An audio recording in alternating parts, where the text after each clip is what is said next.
Hi guys. So at this point we have an Ignite node up and running on my laptop where I had previously installed the CLI tool.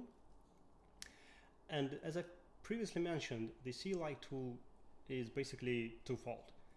It allows you to manage the local nodes, start and stop them, manage the optional Ignite module and modules and external dependencies, but it also allows you to connect to an existing cluster which is running somewhere and manage that cluster, do some operations. And the cluster doesn't have to be local, it can be also remote, it can run in your data center or somewhere on the cloud. You will be able to connect to that cluster using the CLI tool. Internally, it uses like a specific REST protocol for that. So let's see what we have in the alpha build for the cluster management.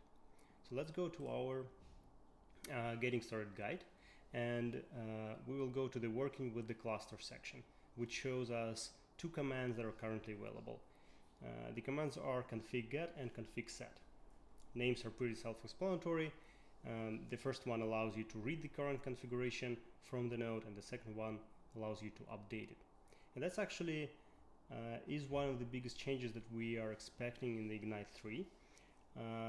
If you work with Ignite 2.x, you know that the configuration there is essentially static. You provide it in an XML file or in a code snippet, and it's applied on the node startup. There are certain knobs here and there that allow you to change some of the parameters in the runtime, but there is no consistency whatsoever. And for the most part, if you want to change something in the configuration, you need to restart a node, maybe do a rolling restart, and sometimes restart the whole cluster. Ignite 3 will have a brand new configuration engine which will address that. It will allow you to update any parameter if it's applicable to that parameter in the runtime without any restarts. So let's take a look at how it will look from the user's perspective from the in the CLI tool. So in the CLI tool we will have two commands, config get and config set.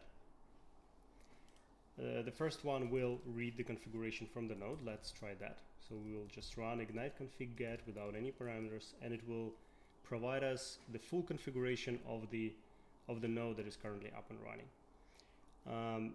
It's currently displayed in JSON format, although internally we are actually transitioning to HOCON format, which is basically like a superset of JSON, which is backward compatible with the JSON and is also compatible with the Java properties format, and is very useful for this kind of configuration properties. So this is the current configuration. What if we want to update one of the parameters? Let's say I want to update the baseline out adjustment timeout, which is currently 10,000 milliseconds, and I want to switch to 20,000 millisecond timeout. That's how you will do that in Ignite 3. We'll copy paste this command from the guide.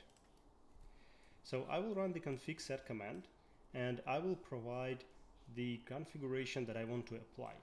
It actually can be a full JSON tree or a HOCON tree or a subtree in this big tree that we've just read from the node, but it also can be a single parameter that I want to update, and that's what I'm doing here.